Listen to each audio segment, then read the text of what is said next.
Hello everyone, आप सुन रहे हैं मेरा शो जिसका नाम है समथिंग आई लाइक मेरे यानी सिमी के साथ.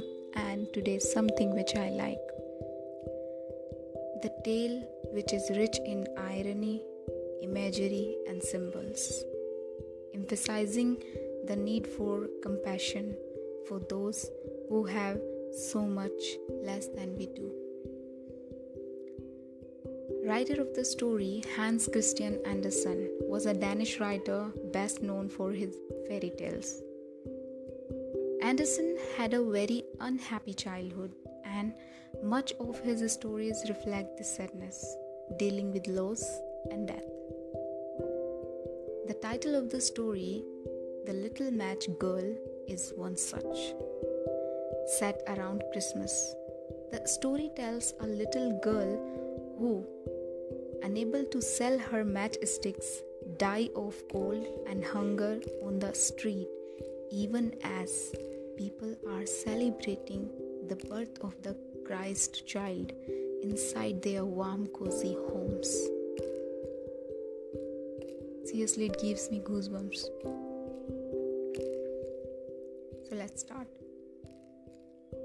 It was bitterly cold. Snow was falling and darkness was gathering.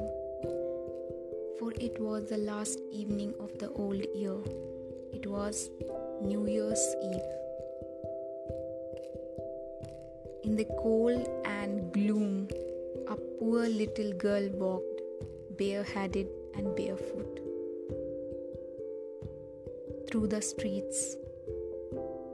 She had been wearing slippers, it is true, when she left home, but what good were they? They had been her mother's, so you can imagine how big they were. The little girl had lost them as she ran across the street to escape from two carriages that were being driven terribly fast. One slipper could not be found, and a boy had run off with the other, saying that it would come in very handy as a cradle someday when he had children of his own. So the little girl walked about the streets on her naked feet, which were red and blue with the cold. In her old apron she carried a great many matches, and she had a packet of them in her hand as well. Nobody had bought any from her, and no one had given her a single penny all day. She crept along, shivering and hungry, the picture of misery. Poor little thing. The snowflakes fell on her long golden hair, which curled so prettily about her neck. But she did not think of her appearance now. Lights were shining in every window, and there was a glorious smell of roast goose in the street. For this was New Year's Eve, and she could not think anything else. She huddled down in a heap in a corner formed by two houses, one of which projected further out into the street than the other. But though she tucked her little legs up under her, she felt colder and colder.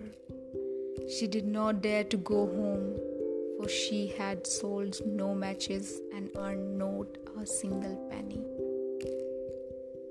Her father would be sure to beat her, and besides, it was so cold at home, for they had nothing but the roof above them, and the wind whistles through that.